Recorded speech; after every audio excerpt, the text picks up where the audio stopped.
کہا جاتا ہے یا محدثین کے اصول میں یہ بات داخل ہے کہ امام اپنے جن استاد سے احادیث روایت کرتے ہیں تقریباً وہ حدیث یا تقریباً وہ مشائخ ثقہ ہوا کرتے ہیں، تقریباً ثقہ ہوا کرتے ہیں۔ اور یہ بھی نہیں کہا جا سکتا ہے کہ سارے مشائخ جو حدیث بیان کرتے ہیں ان کے سارے مشائخ صحیح ہے، یہ بھی کہا نہیں جا سکتا، بلکہ عام طور پر محدثین کرام اپنے جن مشائخ سے حدیث کو روایت کرتے ہیں وہ ثقہ ہوا کرتے ہیں۔ اور یہاں پر محمد بن صباح اور ابن نصر یہ دو مشائخ ہیں امام ابو داؤد کے، اور دونوں ثقہ ہیں، صدوق ہیں۔ محمد بن صباح یہ صدوق اور ثقہ، یہ الجرجرائی یا جرجرایا میں ان کی ولادت اور ان کی وفات سن 240 ہجری میں ہوئی۔ محمد بن صباح بن سفیان بن ابو سفیان الجرجرائی، یہ ان کا نسب ہے پورا، اور یہ صدوق ہے۔ اس کے بعد ابن سر کا بیٹا، یہ ابن سر کا نام ہے احمد بن عمرو بن السرح المصری، احمد بن عمرو بن السرح المصری ہے، یہ ثقہ، یہ بھی ثقہ ہے۔ ابن سر ہی سے صرف امام ابو داؤد نے بیان کر دیا ہے، بلکہ ان کا نام احمد بن عمرو بن السرح المصری ہے، اور یہ بھی شیخ ثقہ ہے۔ یہ دونوں روایت کرتے ہیں سفیان سے، یہ دونوں کہتے ہیں کہ ہم سے حدیث بیان کیا سفیان نے۔ سفیان صرف امام ابو داؤد نے صرف سفیان کہا، لیکن اس سفیان سے مراد کون ہے؟ سفیان ثوری ہے، سفیان بن عیینہ ہے، اور بھی بہت سارے سفیان ہیں، لیکن یہ دونوں زیادہ مشہور ہیں۔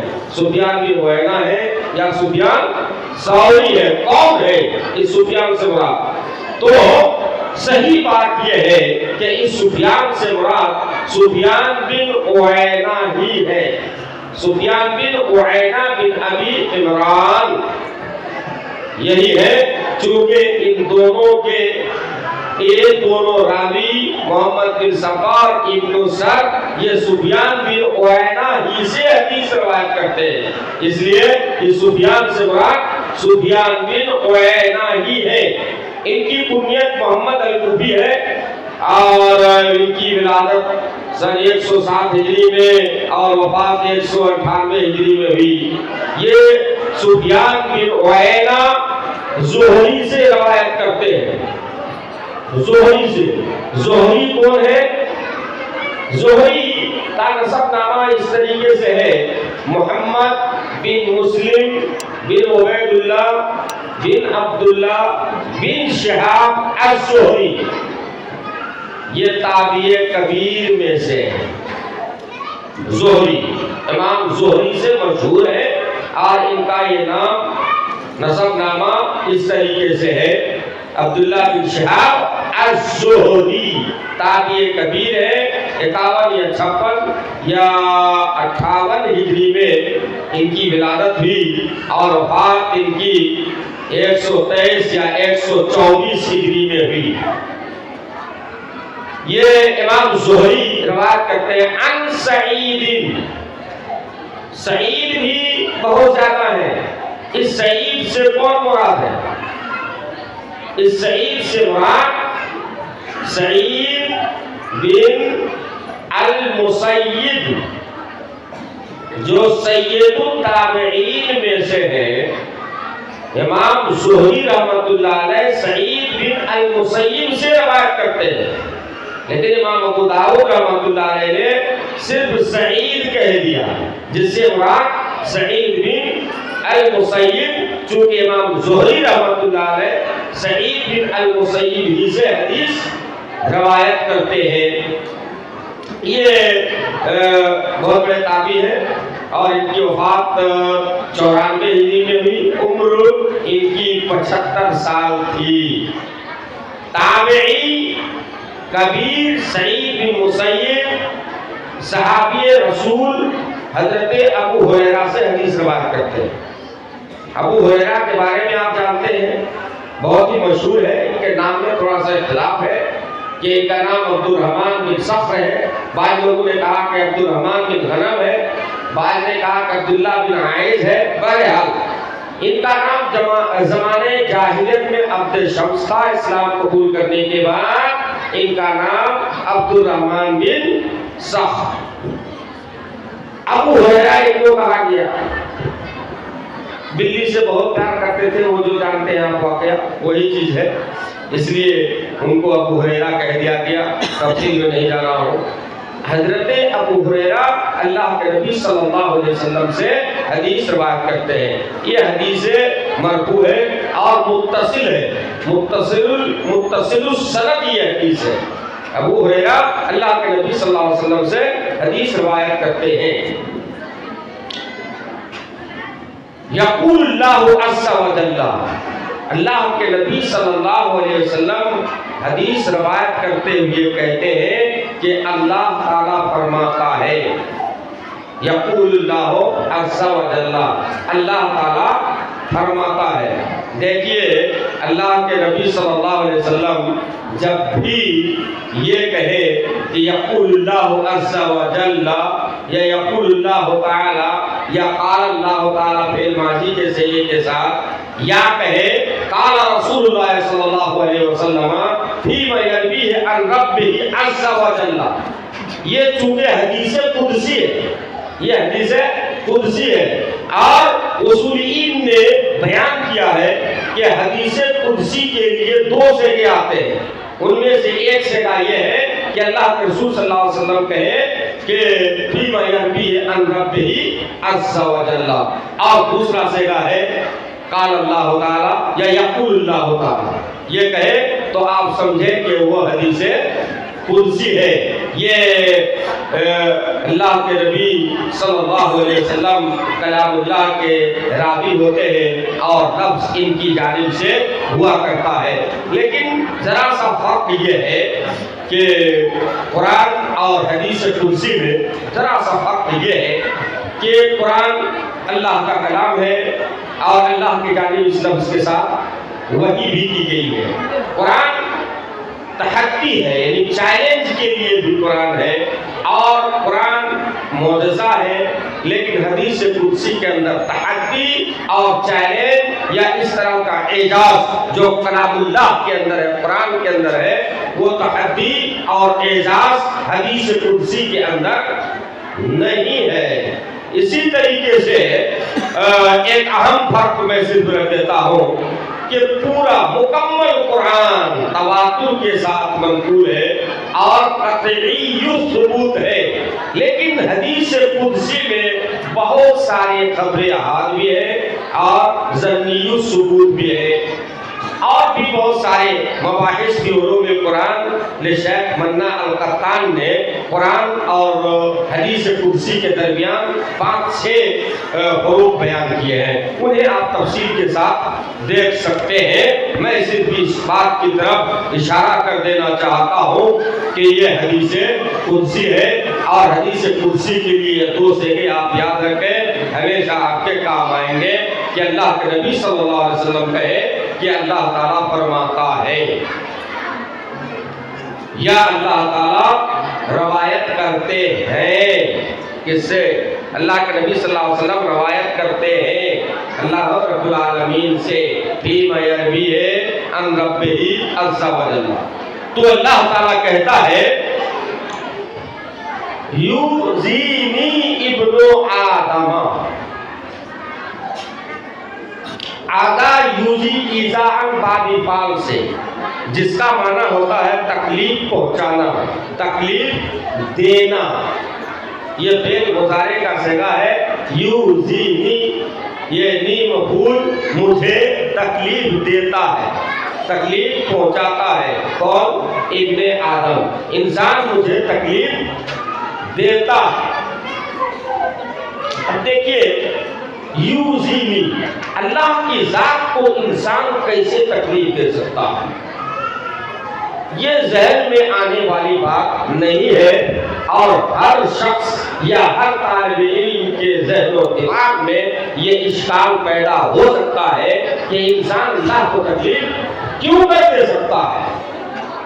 دیکھیے امام تیمی رحمۃ اللہ علیہ یہ کہا کہ یوزیلی ابن آدم سے مراد ایصال المکروہ الی الغیر قولا او فعلا، یعنی بری چیزوں کو قول یا فعل کے اعتبار سے پہنچا دینا، یعنی بری چیزوں کو پہنچا دینا، اس کے اعتبار سے، زبان کے اعتبار سے یا فعل کے اعتبار سے، جس سے اس کو تکلیف پہنچائے، چاہے اس کو مؤثر ہو یا مؤثر نہ ہو، لیکن پہنچا دیا جائے۔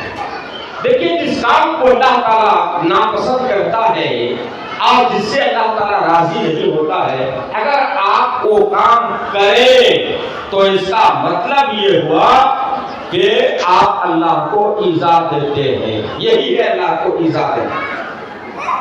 اللہ تعالیٰ نے نماز پڑھنے کا حکم دیا، آپ اگر نماز قائم نہیں کرتے ہیں تو یہی کیا ہے جی، ایذا دینا۔ اسی طریقے سے رسول کو ایذا دینا، اور اس ایذا سے اللہ تعالیٰ نے بھی منع فرمایا، ان الذین یؤذون اللہ ورسولہ، وہ لوگ جو اللہ اور اس کے رسول کو تکلیف دیتے ہیں اللہ تعالیٰ دنیا اور آخرت میں اس پر لعنت کرتا ہے، یہ اللہ تعالیٰ بھی فرماتا ہے۔ تو یہی چیز ہے کہ اللہ کے اوامر کی وجہ آوری نہ کرنا، اللہ تعالیٰ جس بات سے ناراض ہو اس چیز کو کرنا، یہی ہے اللہ تعالیٰ کو اور اس کے رسول کو تکلیف دینا، اسی کا نام ہے یوزینی ابن آدم، ابن آدم مجھے تکلیف دیتا ہے۔ اس کی تفسیر اللہ تعالیٰ نے آگے بیان کر یہ کہہ کر کے یسب الدہر، ابن آدم گالی دیتا ہے، برا بھلا کہتا ہے، یہ تکلیف، یہ مجھے تکلیف دیتا کہ وہ زمانے کو گالی دیتا ہے، وَأَنَا الدَّهْرُ، حالانکہ میں ہی زمانہ ہوں۔ دیکھیں جب انسان کو کوئی مصیبت لاحق ہوتی ہے، کوئی حوادث، کسی قسم کے حوادث لاحق ہو جاتے ہیں، تو وہ کہتے ہیں کہ یا خیبۃ الدہر، میری زمانے نے ہم کو کیا کر دیا، ہلاک کر دیا، ہائے وائے کرنے لگتا، زمانے نے ہم کو ہلاک کر دیا، زمانے کی ناکامی وغیرہ پر کے الفاظ سے یہ پکارنے لگتا ہے۔ تو یہی چیز کیا ہے، زمانے کو گالی دینا ہے۔ امام خطابی رحمۃ اللہ علیہ کہتے ہیں کہ زمانے جاہلیت میں مصائب اور بلیات کو زمانے کی جانب منسوب کر دیتے تھے اور اس کو برا بھلا کہتے تھے، جو رات اور دن ہے۔ تو زمانے جاہلیت میں اس طرح کے دو فرقے تھے، دو فرقے۔ ایک فرقہ یہ تھا جو اللہ پر ایمان نہیں رکھتا تھا اور لیل و نہار کے حوادث اور مکارہ کو اللہ کی جانب منسوب کر دیا کرتا تھا، اللہ پر ایمان بھی نہیں اور حوادث اور مکارہ کو اللہ کی جانب منسوب کر دیا کرتا تھا۔ ایک فرقہ تو یہ تھا۔ دوسرا فرقہ یہ تھا جو کفار اور فلاسفہ کا، وہ تو دہریہ کا فرقہ ہے، کفار اور فلاسفہ کا، کہ ان کے سلسلے میں قرآن میں کہا تو وَمَا يُهْلِكُنَا إِلَّا الدَّهْرُ، وَمَا يُهْلِكُنَا إِلَّا الدَّهْرُ، یعنی زمانہ ہی ہم کو کیا کرتا ہے، ہلاک کر دیتا ہے، کرتا ہے، زمانہ ہی ہم کو ہلاک کر دیتا ہے۔ تو زمانے جاہلیت میں ایک فرقہ دہریہ کا تھا، کفار کا تھا، فلاسفہ کا تھا، اور اسی طریقے سے دوسرا فرقہ خالق کو پہچانتا تھا لیکن مصائب اور مکارہ کو دہر کی جانب منسوب کر دیتا تھا۔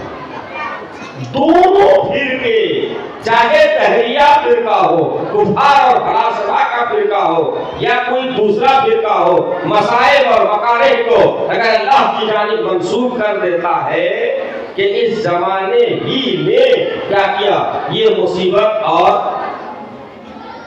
مکارے بری چیزیں منسوب کر دیا زمانے کی جانب، تو یہی منسوب کرنا ہی کیا ہے، اللہ تعالیٰ کو گالی دینا ہے۔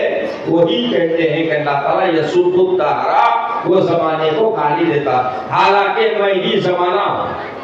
دیکھیے میں زمانے کا مالک ہوں، میں زمانہ ہوں یعنی میں زمانے کا مالک ہوں، میں زمانے کا مالک ہوں۔ ایک بات تو یہ سمجھیے، انتہا میں زمانے کا مالک ہوں۔ دیکھیے دہر یہ اسماء الحسنی میں سے نہیں ہے، اللہ کے ناموں میں سے یہ دہر نہیں ہے، چونکہ اللہ کی ذات خالق ہے، مخلوق نہیں ہے۔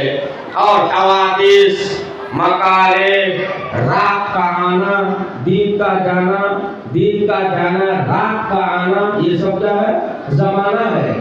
یعنی مکلف اللیل والنہار کا اللہ تعالیٰ، کہ میں ہی رات اور دن کو الٹا پلٹتا ہوں، رات جاتی ہے تو دن آتا ہے، دن جاتا ہے تو رات آتی ہے۔ تو یہ اللہ کا نام نہیں ہے، چونکہ یہ کیا ہے، یہ زمانہ کیا ہے، یہ بھی مخلوق، یہ زمانہ جو رات ہے، دن ہے، اور اسی طریقے سے مسائب ہے، مکارے ہے، یہ سب کیا ہے۔ اسی لیے ترجمہ کرتے ہیں انا مدت الدہر، انا مالک الدہر، اور اسی طریقے سے میں زمانے کو متصرف کرنے والا ہوں، یہ ترجمہ کیا گیا۔ اب دیکھیے انا دہرو، اس کے اعراب میں آپ آئیے، اس کے اعراب میں ذرا سا اختلاف ہے، دہرو کے را کے اعراب میں تھوڑا سا اختلاف ہے، اور جبکہ اس میں معنی میں بھی فرق ہو جائے۔ دیکھیے ایک طرف تو یہ ہے کہ انا دہرو را کے ضمہ کے ساتھ، انا دہرو جو بہت مشہور ہے، را پہ رفع کے ساتھ، اور یہ قول امام شافعی، متقدمین اور متاخرین کی ایک جماعت کا مذہب ہے را کے ضمہ کے ساتھ، یعنی انا الدہر، میں ہی زمانہ ہوں، اور یہی زیادہ صحیح ہے، چونکہ یہ روایت کے موافق بھی ہے، اور روایت یہ ہے فَإِنَّ اللَّهَ هُوَ الدَّهْرُ، إِنَّ اللَّهَ هُوَ الدَّهْرُ، یہ کتنا حرف مشبہ بالفعل، اللہ اس کا اسم، اور جو ہے یہ دہر جو ہے کیا ہو جائے گی، اس کی خبر ہو جائے گی۔ فَإِنَّ اللَّهَ هُوَ الدَّهْرُ، اے انا خالق الدہر، انا صاحب الدہر۔ تو ایک قرأت تو یہ ہے را کے ضمہ کے ساتھ، دوسری قرأت ہے را کے نصب کے ساتھ بھی جائز کہا ہے کچھ لوگوں نے، ظرفیت کی بنیاد پر یا تخصیص کی بنیاد پر، دو بنیاد پر، یا تو ظرفیت کی بنیاد پر یا تو تخصیص کی بنیاد پر نصب کے ساتھ بھی پڑھا گیا ہے۔ اس کا مطلب یہ ہوگا کہ انا مدت الدہر اقلب لیلہ ونہارہ، میں زمانے کی مدت ہوں اور میں رات اور دن کو الٹتا پلٹتا ہوں، لیکن ظرفیت کی بنیاد پر یا تخصیص کی بنیاد پر رات پر ہم کیا دیں گے، فتح دیں گے، یہ صحیح نہیں ہے، یہ صحیح نہیں ہے، اور عقیدے کے خلاف بھی ہے۔ اس لیے یہ قرأت شاذ ہے، اور صحیح یہی ہے کہ را کے ضمہ کے ساتھ، چونکہ اللہ کی ذات ہمیشہ باقی رہے گی اور کبھی ختم نہیں ہوگی، کبھی ختم نہیں ہوگی۔ هو الحی القیوم، هو الحی القیوم، ہمیشہ زندہ رہنے والی ذات اللہ کی ذات ہے۔ جب ہم را کریں گے، انا الدہر کہیں گے، تو سمجھا میں زمانے کی مدت ہوں، حالانکہ اللہ کی ذات تو ہمیشہ باقی رہنے والی ہے۔ اس لیے یہ قرأت بھی شاذ ہے اور صحیح نہیں ہے، لیکن کچھ لوگوں نے اس قرأت کے ساتھ بیان کیا ہے۔ اب آئیے بیدی الامر، میرے ہاتھ میں معاملہ، میرے ہاتھ میں، دیکھیے بے یدیا میں بھی کئی قرأت ہیں، بے یدیا میں بھی کئی قرأت ہے. ایک قرأت جو آپ پڑھتے ہیں بے یدیا الامر، ساری بچیوں نے یہی پڑھا ہے یا کے فتح کے ساتھ. ایک قرأت تو یہ ہے. دوسری قرأت ہے یا کے ساکن کے ساتھ بے یدی الامر. تیسری قرأت ہے یا مشددہ کے ساتھ بے یدی الامر، یعنی تسنیہ. یا یہی تین قرأت مشہور ہے اس میں، لیکن ان میں سب سے زیادہ مشہور کون ہے؟ بے یدیا الامر، میرے ہاتھ میں معاملہ. کیونکہ یہ اللہ کی صفت ہے، ہاتھ کا ہونا اللہ تعالیٰ کا ہاتھ ہے، یہ اللہ تعالیٰ کی صفت ہے، اور ایک ایسی صفت ہے جس کے ساتھ کسی بھی مخلوق کی صفت کے ساتھ تشبیہ نہیں دی جا سکتی ہے. اللہ کا ہاتھ ہے لیکن کیسا ہے وہ اللہ تعالیٰ جانتا ہے. گمراہ بعض فرقوں نے کہا کہ یدہ کا ایدینا، یعنی اس کا ہاتھ، یعنی اللہ کا ہاتھ ہمارے ہاتھ کی طرف سے ہے. تو غلط تعبیر، اور گمراہ فرقوں نے اس طریقے سے تحریف بھی کیا، تعبیر بھی کیا، اور تمثیل بھی بیان کیا. یا کہ مشددہ اگر کریں گے میرے ہی ہاتھ میں ہے یا میرے ہی دونوں ہاتھ میں معاملہ، تسنیہ کے ساتھ جب کریں گے تو دونوں ہی میرے ہی دونوں ہاتھوں میں ہے معاملے کا الٹ پھیر کرنا، زمانے کا الٹ پھیر کرنا. یہ تین قرأت، یا کے فتح، یا کے ساکن، اور یا کے مشدد. اقلب اللیل والنہار، میں رات اور دن کو الٹ کرتا ہوں، یعنی میں رات لے جاتا ہوں تو دن لے آتا ہوں، اور دن لے جاتا ہوں تو رات لے آتا ہوں. اسی کو کہتے ہیں اقلب اللیل والنہار. اس چیز کی طاقت ہمارے ہی ہاتھ میں، میں ہی اس کو الٹ پلٹ کرتا ہوں. اس کو الٹ پلٹ کرنے والی کوئی دوسری ذات مطلق نہیں ہے. قال ابن السرح عن ابن المسیب مکان سعید. دیکھیے ابو داؤد کے دو شیخ ہیں، محمد بن صبا اور ابن السرح. تو محمد بن صبا نے اسماء رجال میں عن سعید بیان کیا، عن سعید، جس سے بعد میں نے بیان کیا کہ سعید بن المسیب ہے. لیکن ان کے جو دوسرے شیخ ہیں، کون؟ ابن السرح. ابن السرح جو دوسرے شیخ ہیں وہ سعید کی جگہ پر ابن المسیب بیان کرتے ہیں. وہ سعید نہیں کہتے ہیں، ابن المسیب، یعنی سعید کی جگہ میں ابن المسیب کہتے ہیں. اور محمد بن صبا کا کہتے ہیں عن سعید. لیکن دوسرے جو شیخ ہیں ابن السرح، وہ کیا بیان کرتے ہیں؟ ابن المسیب. دیکھیے اس سے ایک بہت بڑا سبق ملتا ہے کہ محدثین کرام نے کتنی امانت داری کے ساتھ حدیثوں کو جمع کیا، ترتیب دیا اور لوگوں تک پہنچانے کی کوشش کی. انہوں نے صرف ابن المسیب بیان کیا جو